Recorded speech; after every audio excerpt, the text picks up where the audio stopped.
Yo guys, what's up and welcome again to our vlog or to our channel, and thank you for those who continue to support us and keep watching on our videos. So now, wala nang paligoy-ligoy pa.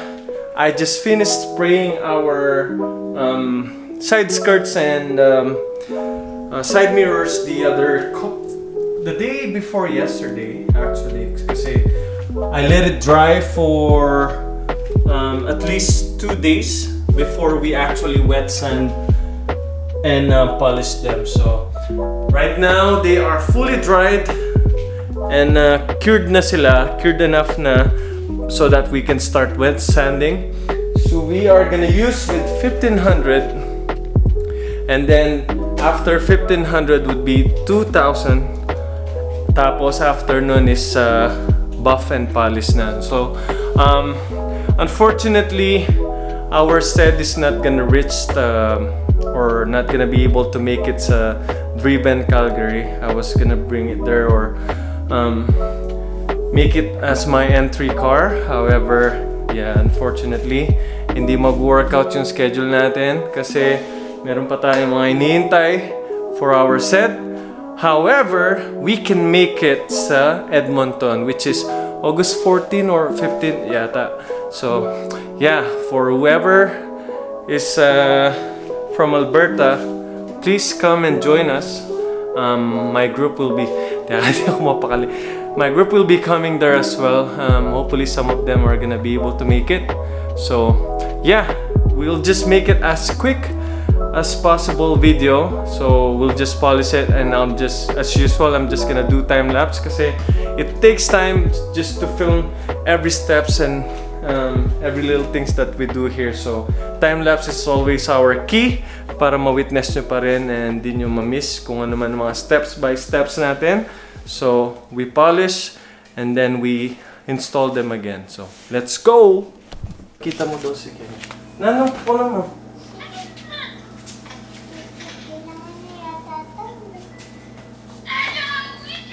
Hi, Josh! Hi, Josh! Go na, go. Wait lang po, bigay ko po ito kay Lola. Lola, kasi na.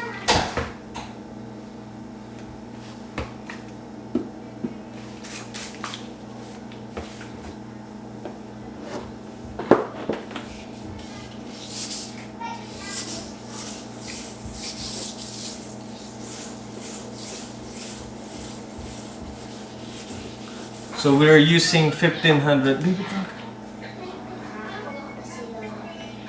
Ano pa? Ano? Pwede naman ako si Kailan. Special ko na po si Kailan.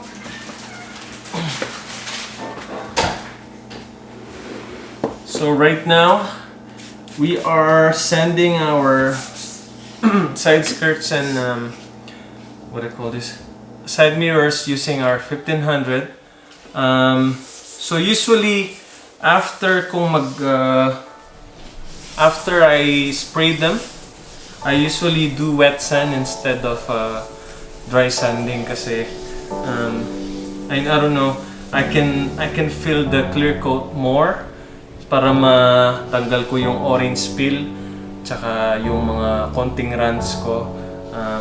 So then it will be a mirror glass finish, no? So yeah, let's time lapse begin.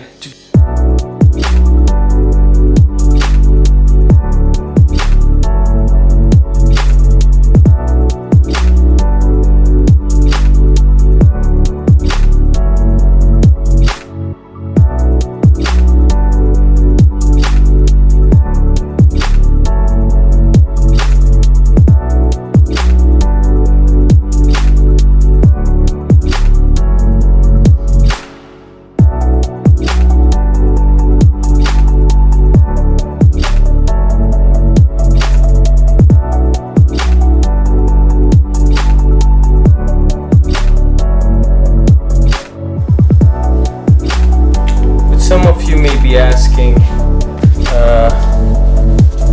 if how are you gonna be able if you're doing this right? When it comes to sanding, So right now I'm using 1500 grit sandpaper.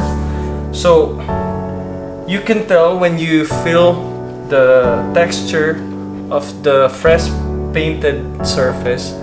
It's a bit like an orange skin. Meron siyang, hindi siya smooth, hindi siya rough. Pero you could tell when it comes to a mirror glass surface na sand na and buff na, no? So that's how I do it. I'm just basing it with my touch. And then I also, when it like white color, it's hard to tell. Kasi kung black to, mas madali actually, to be honest. Or other colors, dahil you could see the base and you can distinguish the base from clear coat. But white would be harder kasi all you see is white.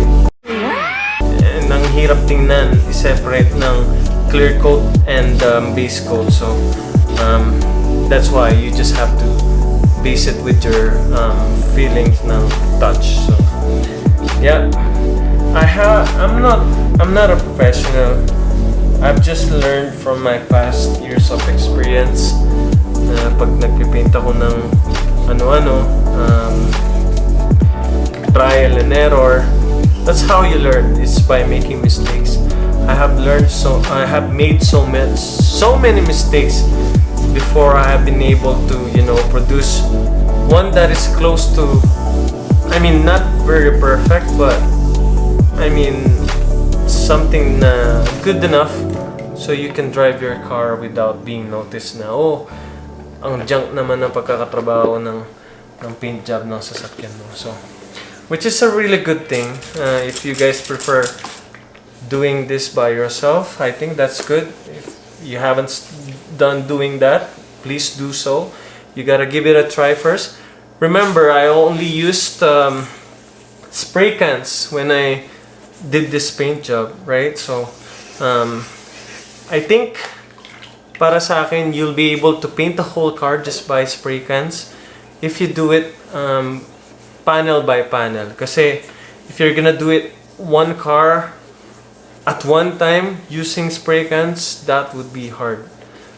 Mahirap yun. So anyway, right now, back to it.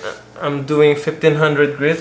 As you could tell, see, I don't know, you guys won't be able to tell, but here I haven't sanded. It's still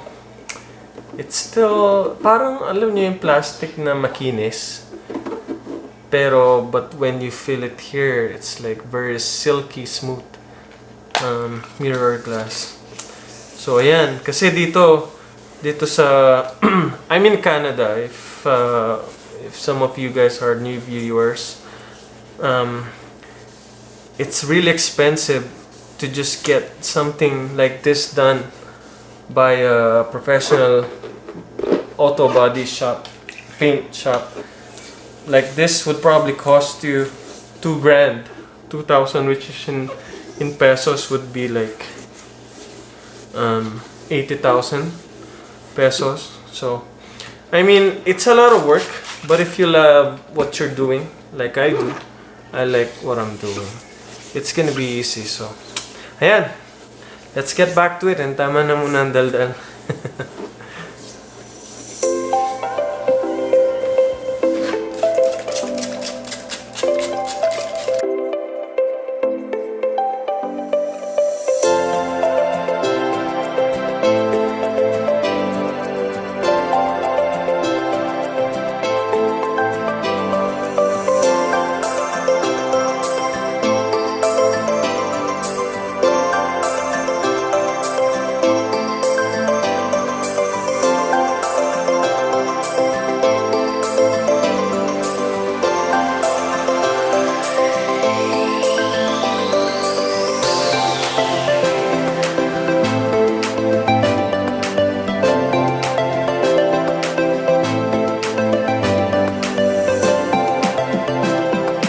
Okay guys, 3 hours later, after we sanded our side mirrors and side skirt. Now it's time for us to use our big boy right here. We are now going to sand or no, polish using our first stage pad, buffing pad, and then the second stage, and then our finishing pad. So I use turtle wax polishing compound, and then so yeah, let's begin.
Okay guys, we have just finished, our first stage of buffing ng isang side mirror natin.